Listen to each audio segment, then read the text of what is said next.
아멘. 우리 사랑하는 성도님들, 지난 한 주간 잘 지내셨습니까? 저도 여러분 기도해 주셔서 건강히 잘 지내고 오늘도 마음에 기쁜 소망을 가지고 우리 성도들이 이 말씀을 들으면 마음에 힘이 나겠다 하는 기대 가지고 하나님의 말씀을 전할 수 있어서 참 감사합니다. 우리 주변 모두가 깊은 만취의 향연 속에 들어와 있습니다. 너무 삶이 힘들면 계절의 변화조차 느끼기 힘들고 그래도 가을이 깊어가는구나라고 느낄 수 있다면 우리 삶은 조금은 괜찮은 삶입니다. 이 가을에 주님의 은혜로 저희가 40일 특별 새벽 기도회도 가지게 하시고 또 전력하여 말씀을 읽을 수 있게도 하신 것을 감사하게 생각합니다. 요즘은 특별 새벽 기도에 참여하는 모든 성도님들 참 많은데 숫자가 줄어들지를 않아요. 그리고 성경을 통독하는 분들도 숫자가 줄어들지를 않습니다. 아마 이번에 대단한 각오를 가지고 계신 것 같습니다. 혹시라도 또 한두 일 빠져서 완성하지 못하는데 하는 분들은 용기를 내셔서 한두 번 빠지고 하는 것이 중요한 것이 아니라 마지막까지 참여하려고 애쓰는 게 중요하니 지금이라도 다시 일어나서 같이 하나님의 은혜 대열에 동참하시기를 바랍니다. 오늘은 좀 특이한 제목으로 말씀을 드리고자 합니다. 특별히 저희가 새벽마다 주님께 집중하여 기도하는 것을 느끼며 몇 주 전부터 이 제목을 생각하고 마음속에 다듬어서 오늘 말씀을 드립니다. 미운 오리 새끼가 백조로 태어나는 순간이죠. 우리는 결국 요즘 새벽마다 묵상하고 있는 사도행전, 성령 충만의 은혜를 체험하고 그 성령 충만이 주는 권능을 부여받아 능력과 표적을 행하며 예루살렘 온 유다 사마리아 땅끝까지 그 은혜의 지경, 복음 전파의 지경을 확장해가는 삶을 이루는 것이 사도행전의 모습이지요. 그런 가운데 오늘 그와 같은 내용을 생각하면서 안델센의 동화 미운 오리 새끼란 동화를 회상을 하고자 합니다. 아마 어렸을 적에 이 동화 읽지 않은 분은 없으리라고 생각합니다. 간략 요약하면 이렇습니다. 이러저러한 과정 거쳐 큰 백조알이 오리알 사이에 끼어있게 돼서 엄마 오리가 결국은 그것을 품고 있다가 이제 오리 새끼가 태어나는데 이 백조가 새끼로 나오게 되는 거죠. 몸집도 크고 또 다르게 생겨서 다른 새끼 오리들에게 정말 달라, 쟤는 이상해 라는 이와 같은 질시와 수모를 받게 됩니다. 너무너무 괴로운 거예요. 그것이 계속되니까 엄마 오리가 너무 안 돼서서 그 백조, 그러니까 미운 새끼 오리에게 얘기하는 겁니다. 너 너무 힘들지 않니? 네가 어디 멀리 가서 편안하게 살았으면 좋겠다. 그런데 이 미운 오리 새끼는 그것도 너무 가슴 아파요. 엄마까지 나를 싫어하는가 봐. 나보러 떠나라고 해. 하여간 그와 같은 과정을 거쳐서 어느 날 마지막 부분에 이런 장면이 나오게 됩니다. 이 미운 오리 새끼가 물에 비친 자기의 모습을 본 거예요. 근데 물에 비친 자기의 모습이 다른 오리들하고 다르잖아요. 근데 힘을 줘봤는데 다른 오리들은 날지 못하는데 자기가 하늘을 향해 날아오르는 거예요. 내가 이렇게 날 수 있네. 그리고 물에 비친 자기의 모습을 또 한 번 보는 거죠. 그때 다른 백조들이 날아와서 그 물이 왔는데 자기가 본 자기의 모습하고 같은 거예요. 내 모습이 이런 것이었구나. 저 백조들의 모습은 정말 저렇게 멋있는데 나도 그런 거구나. 그리고 그 백조가 나는 것처럼 나도 나네. 거기서부터 그는 그 순간부터 백조가 된 겁니다. 미운 오리 새끼로서 다른 사람에게 다르다, 그리고 못생겼다, 힘들다, 또 그리고 너는 왜 이러니? 라고 질시받고 따돌림받던 이와 같은 미운 오리 새끼가 자기가 백조라는 것을 깨닫게 된 거예요. 그런 다음부터 하늘을 날 수 있는 것이고 그 다음에는 그는 용기를 가지고 아름다운 은혜의 삶을 살아가는 것이지요. 저는 이 장면을 보면서 우리 성도의 삶도 마찬가지라고 생각합니다. 오리가 아니라서 열등감, 고통, 갈등 속에서 모든 것이 힘들었던 미운 오리 새끼가 백조로 다시 태어나는 순간, 백조로 자신을 인식하는 순간 그의 삶에는 새로운 세계가 열려지잖아요. 우리가 하나님을 알고 따라서 내가 보여 나를 아는 순간 우리들에게 새로운 삶이 시작되잖아요. 그래서 우리는 사명의 길을 보게 되는 겁니다. 우리는 요셉에 관한 기사를 살펴보므로 우리는 같이 우리의 길에 대해서 생각해 봅니다. 요셉은 워낙 훌륭한 사람이에요. 요셉은 예수 그리스도의 표상이라고도 얘기를 합니다. 그만큼 우리들에게 훌륭한 인물로 알려져 있어서 꽤 괜찮게 여겨지지만 요셉이 미숙했던 우리가 읽은 요셉의 초기 성경의 구조를 보면 요셉은 정말 그 미숙함으로 말미암아 미운 오리 새끼로 지냈던 사람입니다. 그의 잘못을 포함해서 형들의 미움이 극에 달하게 되고 결국은 죽음의 지경을 당하게 되지만 유다의 관용으로 말미암아 그는 죽임을 당하지 않고 이국의 종으로 팔려가게 됩니다. 이국에서도 미운 오리 새끼였어요. 그런데 그 종으로 시작한 그의 삶, 결국 하나님이 함께 하시는 이와 같은 진면목을 발휘함으로 말미암아 완성된 은혜의 사람이 되는 것입니다. 미운 오리 새끼가 백조로 하나님의 은혜 가운데 새롭게 태어나 자신을 발견하고 살아가는 삶의 모습이죠. 결국 완성입니다. 그는 모든 원수를 은혜로 갚고 모든 가슴 아픔을 꽃으로 피워냈던 사람이 되는 것이죠. 결국 예수 그리스도의 십자가의 죽음을 이와 같이 우리들에게 보여주는 표상으로서의 모습까지도 이루게 된 것입니다. 첫째, 남들과 다른 미운 오리 새끼, 어쨌건 다르니까 따돌림 받는 겁니다. 우리들이 세상의 성도로 살아가는 것도 그렇습니다. 우리들이 어쨌건 다르다면 우리는 그것으로 말미암아 질시받을 수 있어요. 다르니까.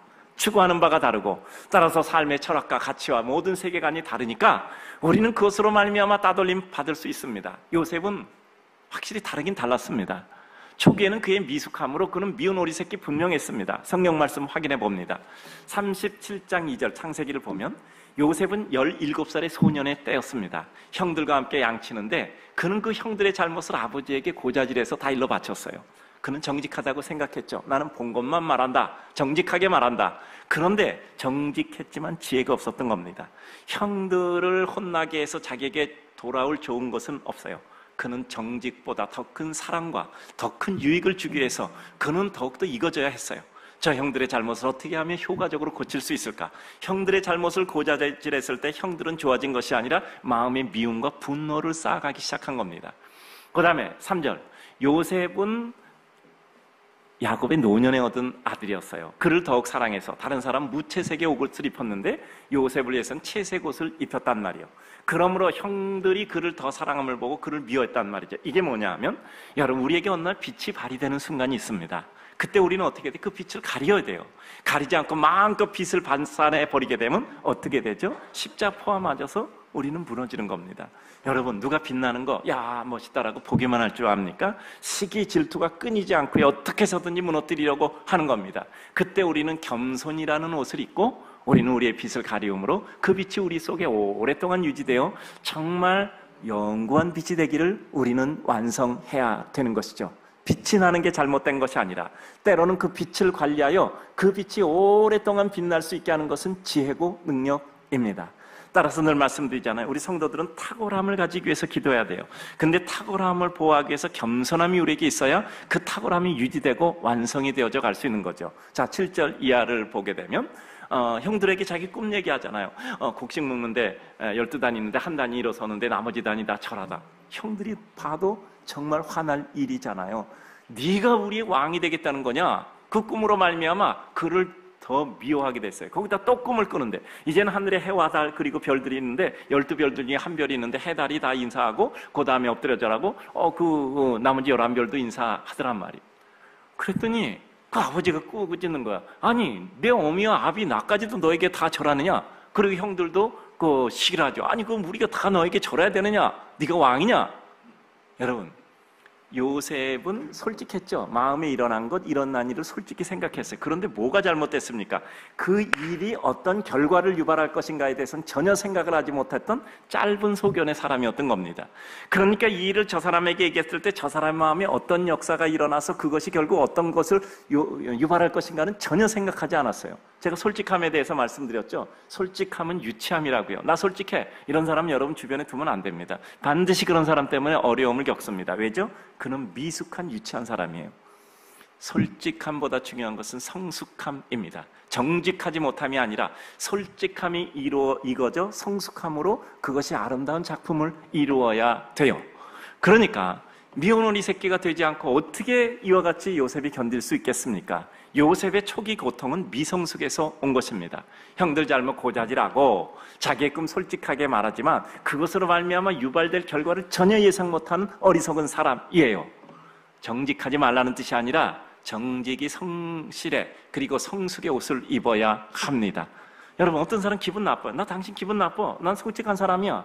이렇게 말해서 어쩌자는 거예요. 시간 지나면 그 사람도 달라져요. 내 마음도 달라져요. 그때 야, 정말 좋은 사람인 줄 몰랐는데 좋은 사람이네. 이 말해야 무슨 소용이 있겠습니까? 마음이 틀어져서 이미 그 귀에는 아무 얘기도 들리지 않습니다. 마음물은 변화되는데 그 간단한 사실을 관과했기 때문에 그는 재앙을 당하게 될 것입니다. 그래요. 직진이 중요하지만, 그리고 정직과 정의가 중요하지만, 내 정직과 정의가 어떻게 사람을 세우고 내가 하나님의 보좌 앞에 앉아서 마치 하나님처럼 휘두르지 않고 내가 정말 하나님의 은혜를 이루며 사는 삶이 될까 중요합니다. 늘 말씀드리잖아요. 정의로워야 돼요. 근데 정의는 힘을 갖추지 않으면 탁상공론입니다. 정의를 말하는 사람 중에 정의로운 사람 별로 없어요. 정의롭게 행하는 사람은 정의롭되 정의를 행한 힘을 가져요. 그래서 따라서 그 사람은 쉽게 말할 수가 없어요. 그래서 정의를 가진 때 힘을 가져서 그 정의를 실행하는 겁니다. 정의롭게 말만 하는 사람은 힘이 없어요. 그러니까 탁상공론으로 말만 하는 겁니다.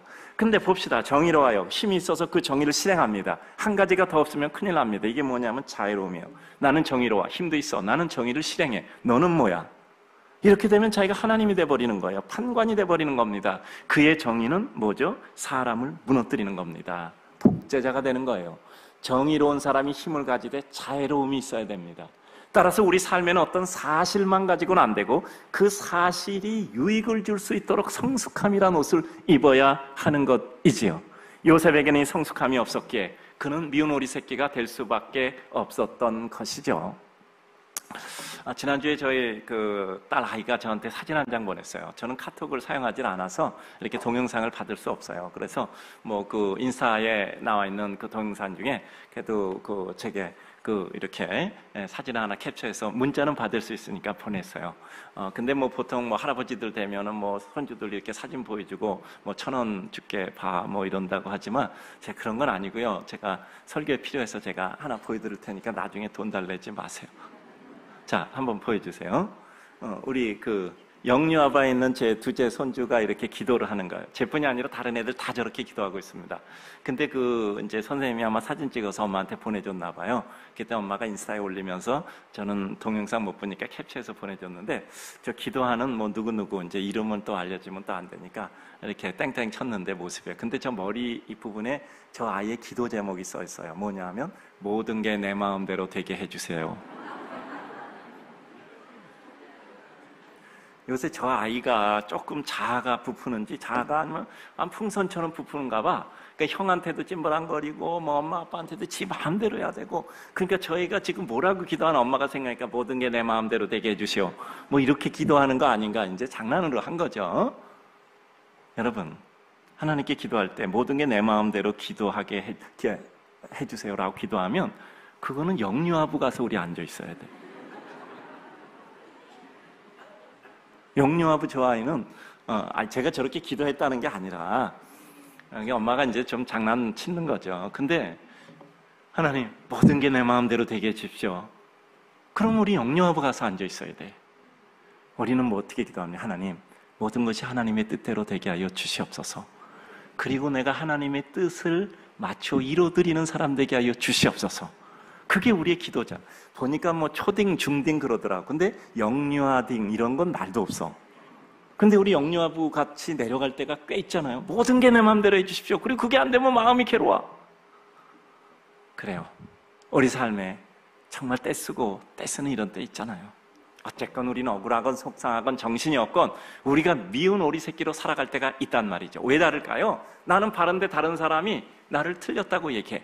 내가 비뚤어져 있는데 다른 사람이 비뚤어진 사람도 또 바른 사람도 나에게 뭐 이러저러하게 얘기한단 말이죠. 억울하기도 하고 가슴 아프기도 하고 속상하기도 하고 분노도 일어나죠. 어쨌든 우리 인생은 내가 잘못됐던 아니면 억울하던 삶의 고통을 겪는 때가 있어요. 미운 오리 새끼 될 때 있단 말이에요. 우리가 예수 그리스도를 믿는다는 사실 한 가지 가지고 세상과 다르기 때문에 사람들이 우리 빼놓을 때가 있단 말이죠.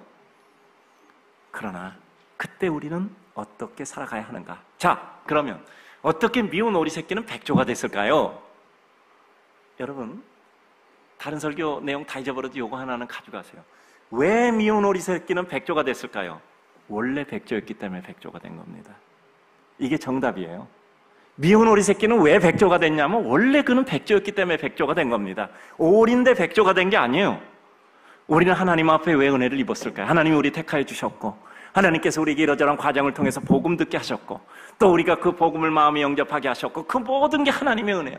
저는 이 불가항력적 은혜라는 게 너무나 마음에 감사해요. 내가 거역할 수 없는 불가항력, 내가 거부할 수 없는 힘으로 하나님께서 우리들에게 은혜를 주시고 구원의 역사를 베풀어 주신 거란 말이죠.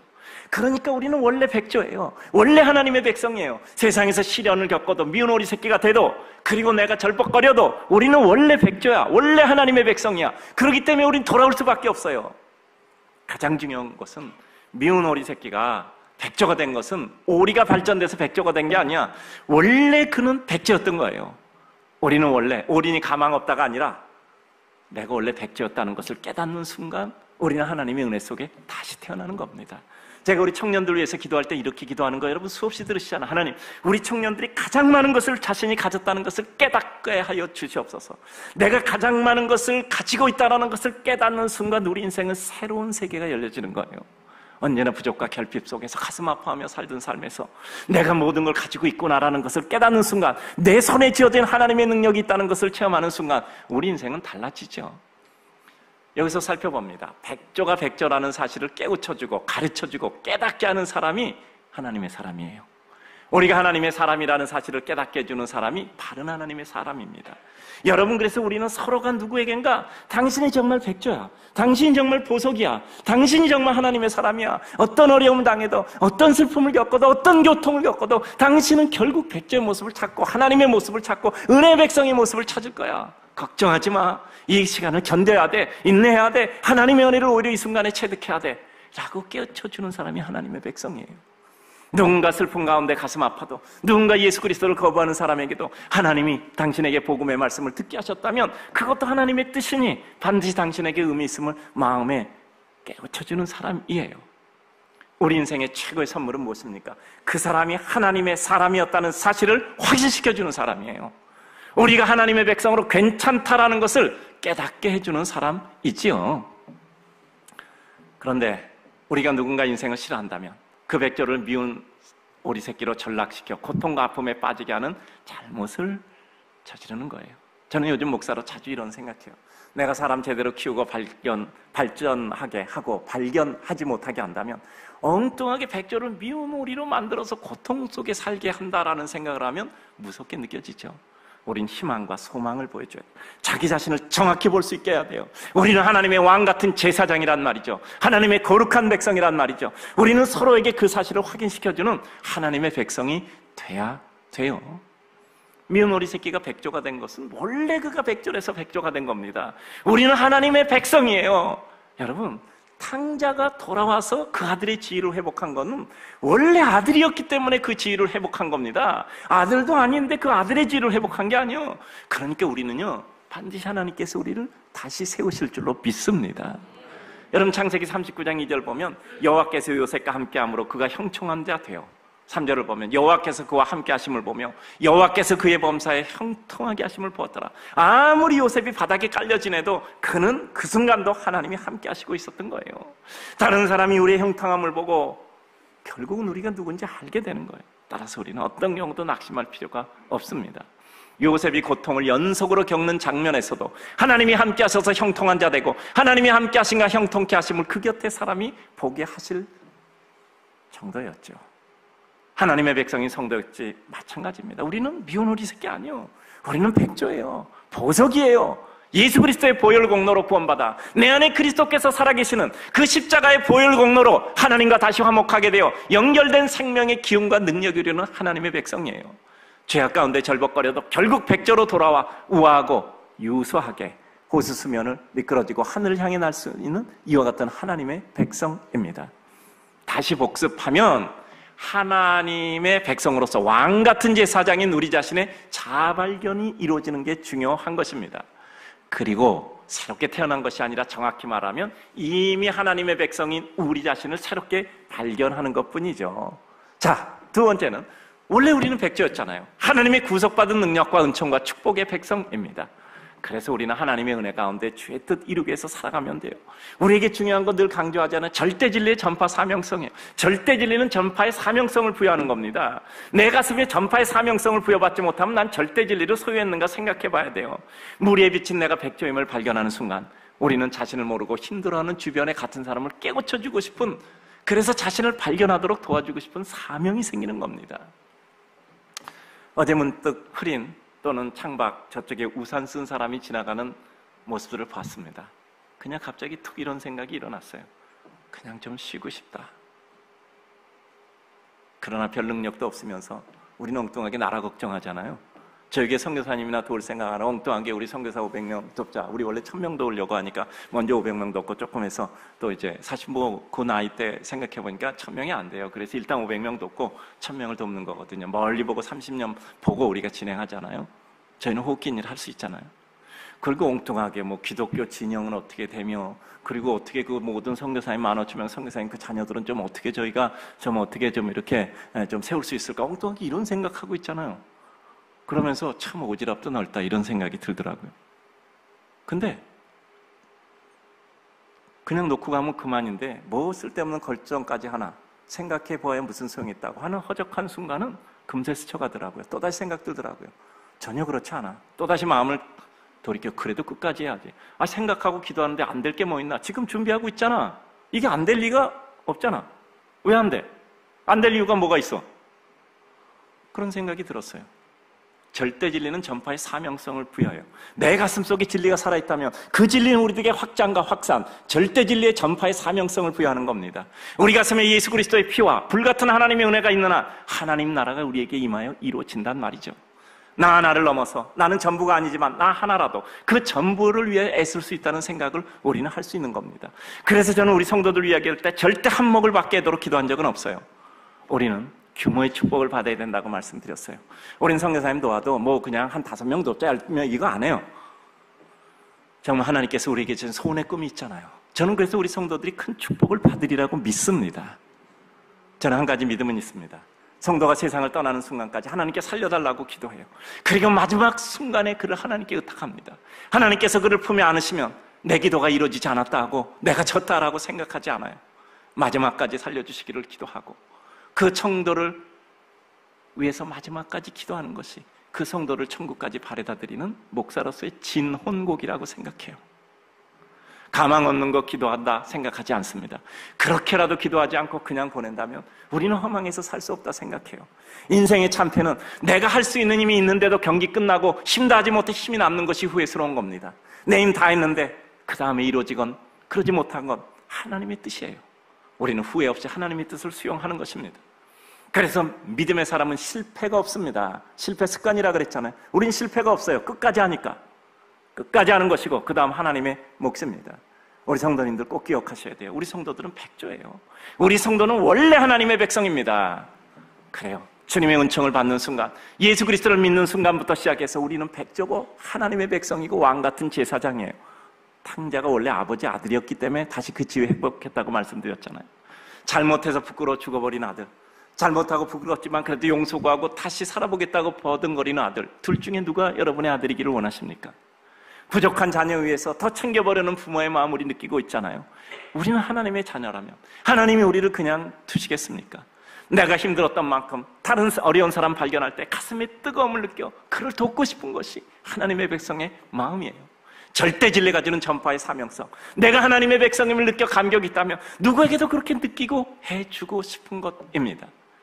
마지막으로 미운 오리 새끼가 백조가 되는 과정의 의미와 감사예요. 결국 요셉은 형들에게 팔려서 이국의 종로로 탑니다. 그 집에 가정 총무로 올라가고 모함받아 감옥에 가고 술관원장 만나 꿈을 풀어주고 또 그 결과로 이러저러한 긴 기다림 끝에 바로 앞에 서게 돼서 그것이 기화가 돼서 인정받을 수 있는 기회받아 총리가 되고 7년의 풍년 끝에 흉년을 만날 때 비축해 뒀던 것으로 그는 흉년 때 세워진 지도자입니다. 어리석은 미숙의 때 긴 고통의 시간을 소출했지만 그는 쉽지 않은 위치를 확보하는 때 그 모든 순간과 기간 동안에 당연한 어려움의 대가를 치렀다 생각한 겁니다. 과정 속에서 상처를 꽃으로 피워냈어요. 형들이 자기를 판 것이 아니라 하나님이 만인을 구하려고 나를 이리로 보내는 방법으로 형들을 사용하셨다라고 생각하신 겁니다. 원수를 은혜로 해석하는 사람을 누가 괴롭힐 수 있겠습니까? 원수를 은혜로 생각하고 해석하는데 누가 여러분을 괴롭힐 수 있겠습니까? 내 마음이 괴롭다라는 것은 누군가 나를 괴롭게 하는 거고 상황이 나를 괴롭게 하는데 나는 원수도 은혜로 생각할 수 있다고 나는 힘을 얻는다면 누가 나를 괴롭힐 수 있겠어요? 우리는 기쁨의 백성이 되는 것입니다. 정리합니다. 내 삶에 고통스러웠던 과정 의미를 생각합니다. 다른 취급했어도 우리는 백조가 되기까지 상존의 여건이 되어 주어서 살 수 있었음에 감사한 겁니다. 우리 괴롭혀도 같이 어울려서 살았던 겁니다. 살아있잖아요. 괴로워도 살아있잖아요. 주변의 모든 사람이 있어서 고마운 겁니다. 내가 고통스러웠다는 의미는 무엇일까요? 내가 고통스러웠다는 의미, 내게 고통을 주었던 나와 달라 그가 힘들었던 요소를 생각하는 순간 우리는 한순간에 커집니다. 야, 저 사람이 나에게 고통을 줄 정도면 저 사람이 얼마나 괴로우니까 저렇게 발작할까 생각을 하면 가엾잖아. 저 사람이 저렇게 나한테 날카롭게 굴 때 저 사람의 마음이 얼마나 상심했을까. 그걸 생각하는 순간 그 순간에 우리는 영적 거인이 되는 거예요. 함께 존재하는 상생의 축복이에요. 그래서 호수에는 백조도 오리도 개구리도 물방개도 같이 살아갑니다. 건강한 먹이사슬이 유지돼야 그 호수는 자연 전체가 살아가는 겁니다. 여러분, 내가 좋아하는 사람하고만 살려고 하면 반드시 내가 좋아하는 그 사람이 이제 나에게 나쁜 사람 되어 또 힘들게 해. 이게 자연의 섭리 원칙입니다. 모든 논리는 균형이라 그랬죠. 섭리도 균형이에요. 여러분, 나쁜 사람이 빠져나가면 그 나쁜 자리를 또 누군가 채워야 돼요. 그렇기 때문에 나쁜 사람 다 없애버리면 여러분 좋아하던 사람이 나쁜 사람이 돼서 그 균형을 맞추는 거예요. 그러니까 자연은 음과 양, 밝음과 어두움, 유체, 무체 모든 것이 어울려 살아야 되는 겁니다. 난만 있으면 재앙이잖아요. 그리고 비 오는 날 없으면 지구는 멸망합니다. 지구는 홍수의 피해보다 한 발 가뭄의 피해가 훨씬 컸습니다. 같이 살아야 돼요. 호랑이 떠나면 여우가 왕노릇 한다 그러잖아요. 내가 싫어하는 사람 떠나보내면 정말 내 주변 사람이 달라져서 더 싫은 사람 됩니다. 여러분, 싫은 사람 주변에서 다 뽑아내면 마지막에 내가 뽑혀져서 날아갑니다. 그래서 우리는 인생들에 대한 사랑의 마음을 키우는 것이 축복이에요. 말씀 맺습니다. 우리 성도님들, 우리 자신을 살펴봅시다.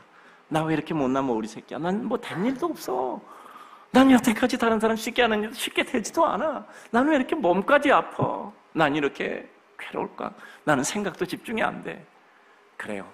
늘 남에게 부탁하고 살고 남에게 나에게 도움 주면 난 은혜 입었다고 생각하고 내 인생은 왜 이렇게 척박해? 왜 이렇게 피곤해? 나 남에게 도움 받지 않고 살 수 있을까? 하는 생각 들 때 있단 말이죠. 그러나 어느 날 나는 왕같은 하나님의 제사장이요 그 백성이라는 사실이 우리에게 실제적 능력과 기쁨이 된다는 사실을 발견하게 되는 겁니다. 축복합니다. 내가 백조인 것을, 내가 보석인 것을, 하나님의 거룩한 백성인 것을, 예수 그리스도로 말미암아 구원받은 하나님의 거룩한 은혜 백성인 것을 우리는 깨달아야 돼요. 어느 날 봐야 됩니다. 그게 힘인 것을 느껴야 됩니다. 성령이 충만하니 권능을 받고 기적과 표적을 행하고 그것을 땅끝까지 이르러 전파하는 그리스도의 복음의 증인이 되는 이와 같은 역사가 나를 통해서 이룬다는 그 감격스러운 사실들이 우리 삶을 이끌어갈 때 우리 인생은 새로운 역사가 이루어지는 거예요. 우리 사랑하는 성도님들, 옆에 사람한테 말합시다. 당신은 백조입니다. 말하는 사람은 당신은 미운 오리라는 뜻이야. 자, 다 같이 한번. 당신은 백조입니다. 당신은 보석이에요. 꼭 보석처럼 사세요. 여러분, 옆에 있는 사람 백조라 그랬죠? 백조입니다. 자, 그러면 설교 아직까지도 저기 몇 문장 남아있어요. 나갈 때 목사한테 인사하고 가세요. 나갈 때 목사하고 가면서 싸우고 외면하지 말고. 근데 이왕 인사하려면 웃으면서 인사하세요. 여러분, 사람이 나이가 들면 표정을 잃어버리잖아. 그 젊은 사람도 표정을 잃는다는 것은 노쇠했다는 증거야. 그러니까 나이가 많으셔도 이렇게 웃고, 여러분 목사 잘 웃잖아요. 안 믿나 본데. 그럼 나갈 때 웃으면서 이렇게 인사를 하고 가세요. 그리고 외면하고 가는 사람이 있어. 뭐 삐졌나? 뭐 시험에 들었나? 근데 다음에 그래서 전화해보면 전혀 아주 멀쩡해. 그리고 목사한테만 인사하지 말고 장로님들에게도요, 얼굴 안 맞추려고 고개 숙이고 가지 마시고, 뭔 죄를 졌기에 그렇게 고개를 숙여. 그래서 웃어주고 가세요. 우리 만나는 사람에게 자신 있어 칭찬해주고 기뻐해주고 감사하고 행복하게 하나님의 백성으로 살아가는 축복 백성 되셔야 돼요. 여러분, 월요일 날 아침에 출근하면요, 이렇게 요새 바스켓이라고 부르잖아요. 거기 올라가는 길에 커피도 좀 이렇게 사셔서 좀 주세요. 그리고 꼭 이렇게 얘기하세요. 당신에게만 주는 거야, 오늘 아침에. 그래야지 진실이잖아. 오늘 아침에는 당신에게만 주는 거야. 그리고요, 여러분 좀 마음의 기쁨을 주세요. 우리 성도님들, 자, 따라서 합니다. 나는 백조입니다. 옆에 사람인데 내가 백조인 거 알죠? 네, 백조예요.